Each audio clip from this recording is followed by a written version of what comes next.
បាទថ្ងៃនេះដែរបងប្អូនទាំងអស់គ្នានឹងសិក្សាចំណេះដឹងទូទៅហើយខ្ញុំនាំបងប្អូនមកសិក្សាជាប្រភេទទម្រង់តេស្តសមត្ថភាពភ្លាមៗដែលអាចដឹងពីសមត្ថភាពខ្លួនឯងចាំប៉ុណ្ណាចេះប៉ុណ្ណាណាបងប្អូនហើយទម្រង់នេះជាមែនតើទៅជាទម្រង់តេស្តសមត្ថភាពនឹងឯងដែលបងប្អូនអាចធ្វើមើលឃើញបន្ទុកជាប់ធ្លាក់បានបាទហើយទម្រង់នេះគឺខ្ញុំជាវជូនបងប្អូនក្នុងតម្លៃធូរថ្លៃមែនតើដែលបងប្អូនយើងអាចយកទៅរៀនធ្វើពង្រឹងសមត្ថភាពបានបាទអញ្ចឹងនេះគឺជាទម្រង់តេស្ត Quizzm online មួយបាទគឺឯកទេសវប្បធម៌ទូទៅបងប្អូនណាមុខវិជ្ជាវប្បធម៌ទូទៅថ្ងៃនេះយើងនិយាយអំពីខេត្តក្រុងណាបងប្អូនបាទខេត្តក្រុងឥឡូវយើងកុំឲ្យយូរយើងចូលតែម្ដង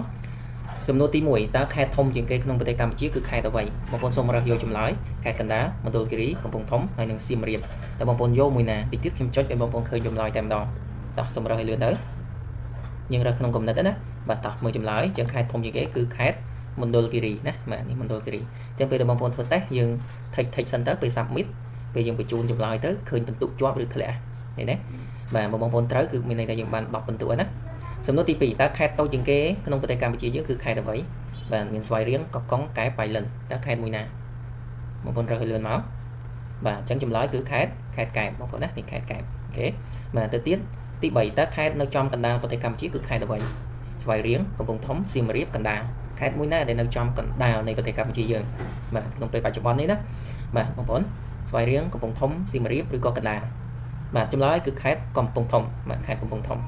ខេត្តណាមានប្រាសាទច្រើនជាងគេក្នុងប្រទេសកម្ពុជាបាទស្វាយរៀងកំពង់ធំសៀមរាបកណ្ដាលមិនពិបាករើសទេបងប្អូនគឺសៀមរាបហ៎បាទយើងដឹងអស់ហើយសំណួរនេះបាទសំណួរទី5តើខេត្តណាដែលមានក្រុង3ក្នុងប្រទេសកម្ពុជាយើងបច្ចុប្បន្ននេះខេត្តដែលមានក្រុង3ទៅតែមានមួយខេត្តនៅឡើយទេ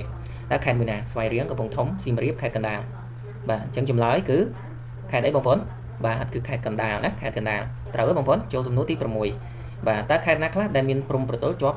ទន្លេសាបគេមិនមែនសួរខេត្តដែលតំបន់បឹងទន្លេសាបទេណាបងប្អូនផ្សេងណាបាទតំបន់បឹងទន្លេសាបមានខេត្តច្រើនរាប់ទាំងប្រទេសមានជ័យបៃលិនអីទៅទៀតណាបាទហើយសម្រាប់ខេត្តដែលមានព្រំប្រទល់ជាប់ជាមួយបឹងទន្លេសាបផ្សេងចឹងបងប្អូនយើងមើលខេត្តណាដែលជាប់បឹងទន្លេសាបពោធិ៍សាត់សៀមរាបបាត់ដំបងកំពង់ឆ្នាំងកំពង់ធំពោធិ៍សាត់បាត់ដំបងកំពង់ឆ្នាំងកំពង់ធំណាពោធិ៍សាត់សៀមរាបបាត់ដំបងកំពង់ឆ្នាំងបាទខេត្តពោធិ៍សាត់សៀមរាបបាត់ដំបងកំពង់ឆ្នាំងកំពង់ធំទីមានជ័យ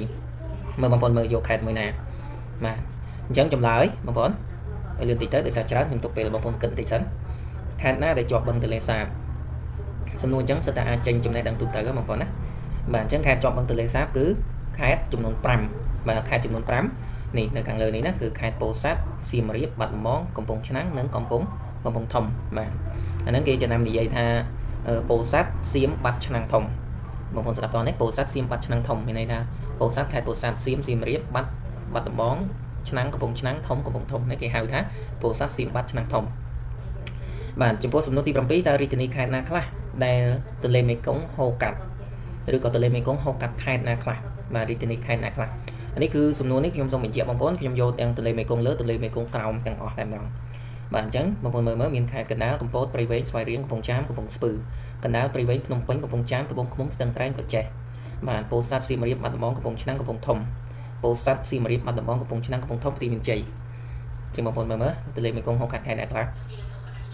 បាទអញ្ចឹងចម្លើយគឺបាទនេះណាគឺហូរកាត់ខេត្តកណ្ដាលព្រៃវែងភ្នំពេញកំពង់ចាមត្បូងឃ្មុំស្ទឹងត្រែងនិងក្រចេះនេះសូមបញ្ជាក់ណាយកទាំងទន្លេមេគង្គលើទន្លេមេគង្គក្រោមបន្តទៀតតើបឹងយក្សឡោមស្ថិតក្នុងខេត្តណាបាទខេត្តកណ្ដាលខេត្តមណ្ឌលគិរីខេត្តកំពង់ធំខេត្តរតនគិរីតើខេត្តមួយណាជាចម្លើយត្រឹមត្រូវបាទបងប្អូនកណ្ដាលមណ្ឌលគិរីកំពង់ធំបាទរតនគិរីអញ្ចឹងចម្លើយគឺខេត្តរតនគិរីបាទខេត្តរតនគិរីសំណួរទី9តើមូលដ្ឋានទ័ពខ្មែរក្រហមចុងក្រោយបំផុតស្ថិតក្នុងខេត្តណាបាទដែលយើងនិយាយឲ្យមែនតើទៅឲ្យខ្លីទៅថាសម្បុកចុងក្រោយបាទទ័ពខ្មែរក្រហមគឺនៅខេត្តណាព្រះវិហារបៃលិនបាត់ដំបងឧត្តរមានជ័យបាទតើខេត្តមួយណាដែរបងប្អូនបាទអញ្ចឹងចម្លើយគឺខេត្តឧត្តរមានជ័យណាឧត្តរមានជ័យបាទគឺនៅអន្លង់វែងតើសម្ដេចព្រះសង្ឃរាជជួនណាតប្រសូតក្នុងខេត្តណាសំណួរនេះចេញប្រឡងកាលពី2024ប្រឡងក្របខ័ណ្ឌណា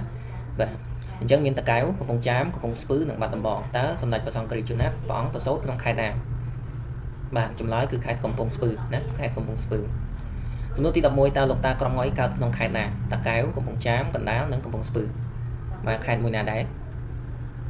បាទអញ្ចឹងលោកតាក្រមង៉ុយប្រសូតនៅក្នុងបាទខេត្តកណ្ដាលបាទខេត្តកណ្ដាលត្រូវទេបងប្អូនបាទចូលដល់សំណួរទី12ណា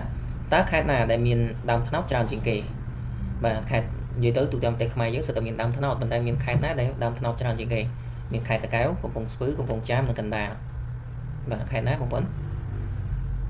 បាទចម្លើយគឺខេត្តកំពង់ស្ពឺណាខេត្តកំពង់ស្ពឺបាទគេកំណត់ថាជាខេត្តដែលមានដើមត្នោតដុះច្រើនជាងគេបាទសំណួរទី13តើខេត្តណាដែលមានរ៉ែត្បូងច្រើនជាងគេព្រះវិហារបាត់ដំបងបៃលិនឧត្តរមានជ័យបាទខេត្តមួយណាដែរដែលល្បីខាងរ៉ែត្បូងបាទយើងដឹងហើយគឺខេត្តបៃលិនណាល្បីតាំងពីនៅក្នុងរឿងកុលាបបៃលិនណាបងប្អូនណាបាទចៅចិត្តជីកត្បូងហ្នឹងបាទ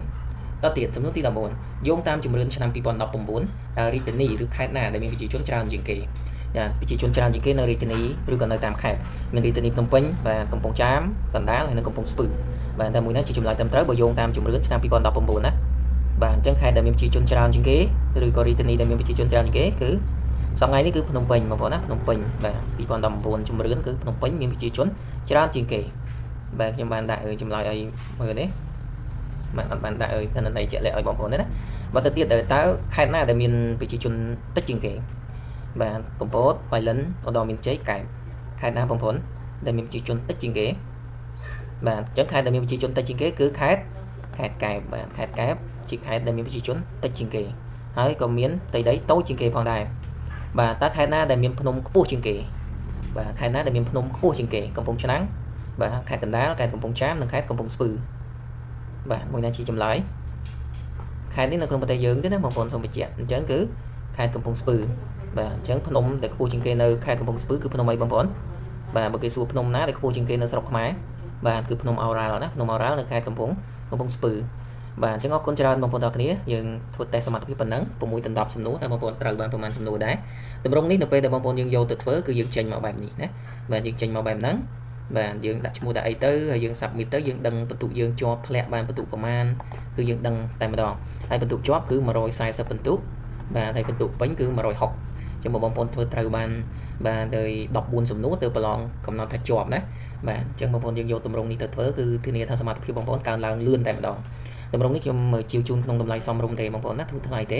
ហើយយើងមានខ្មែរហើយនឹងមានវប្បធម៌ទូទៅគណិតវិទ្យាគឺយើងរៀបចំបណ្ដាហើយthìបងប្អូនយើងអាចជាវយកតម្រងនេះយកទៅរៀនធ្វើទាំងអស់គ្នាបានដើម្បីពង្រឹងសមត្ថភាពត្រៀមប្រឡងបាទអញ្ចឹងអរគុណច្រើនបងប្អូនចង់បានតម្រងនេះអាចតាក់ទងតាម link Telegram ដែលខ្ញុំដាក់ជាមួយវីដេអូនេះបាទអរគុណបងប្អូនយើងចាំជួបគ្នានៅវិញ្ញាសាក្រោយៗទៀតបាទ